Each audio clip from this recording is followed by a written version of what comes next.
आज आप पढ़ेंगे प्रबंधक की नियुक्ति कैसे होती है।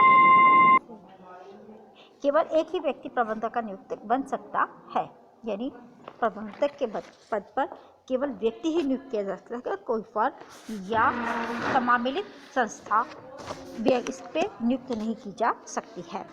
ठीक है। प्रबंधक पद के लिए अयोग्यता, यानी कौन कौन से ऐसे अयोग्य पॉइंट हैं जिनके लिए प्रबंधक को नियुक्त नहीं किया जा सकता है। तो पहला पॉइंट है आपका प्रबंधक पद के यानी कोई व्यक्ति दिवालिया हो गया हो और 5 वर्षों में पिछले 5 वर्षों से उसे दिवालिया घोषित कर दिया गया हो तो वह प्रबंधक के पद पर नियुक्त नहीं हो सकता। इसके बाद पॉइंट है आपका कोई ऐसा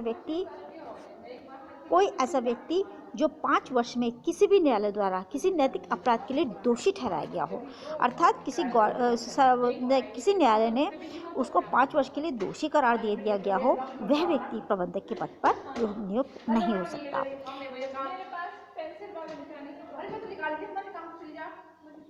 और ऐसा व्यक्ति जिसने 5 वर्ष के लगभग तक अपने देनदारों का कोई पेमेंट रोक रखा हो और पेमेंट ना दिया हो, ऐसा व्यक्ति भी प्रबंधक नहीं बन सकता।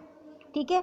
धारा 1956 से पूर्व कोई ऐसा व्यक्ति इस पद पर कार्य कर रहा हो, उसे हटा दिया जाएगा।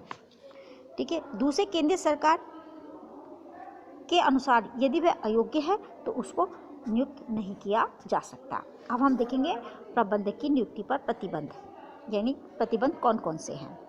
किसी अन्य कंपनी का प्रबंधक की नियुक्ति पर प्रबंध संचालक प्रबंध के पद पर नियुक्त नहीं किया जा सकता। यदि किसी और कंपनी का प्रबंधक है तो उसको संचालक के पद पर नियुक्त नहीं किया जा सकता। संचालक मंडल की सहमति के बिना प्रबंधक और प्रबंध संचालक को प्रबंध पद के पर नियुक्त कर सकते हैं। तीसरा पॉइंट है आपका केंद्रीय सरकार किसी ऐसे व्यक्ति को 2 से अधिक कंपनियों का प्रबंध रहने की आज्ञा प्रदान कर सकती है, यानी केवल केंद्रीय सरकार ही इसको नियुक्त प्रदान कर सकती है, कोई और नहीं कर सकता। अब इसका आ जाइए पारिश्रमिक कितना होता है। तो इसका जो पारिश्रमिक होता है, कंपनी अधिनियम की धारा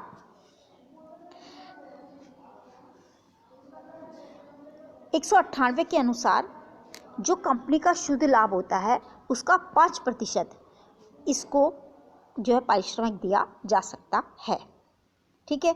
अब आ जाइए इसकी अवधि, यानी जो इसकी अवधि होती है प्रबंधक की नियुक्ति 5 वर्ष के लिए की जाती है। कितने वर्ष के लिए की जाती है? 5 वर्ष के लिए। ठीक है। 5 वर्ष के बाद में पुनर्नियुक्ति सेवा अवधि के अंतिम 2 वर्षों से पहले नहीं की जा सकती है। तो ये थे आपके प्रबंधक के नियुक्ति और प्रबंधक का पारिश्रमिक और कौन कौन से इसके ऊपर प्रतिबंध है। जैसे कि मैंने आपको कल इसके दायित्व पढ़ा दिए थे, फिर मैं आपको एक बार फिर समझा देती हूँ।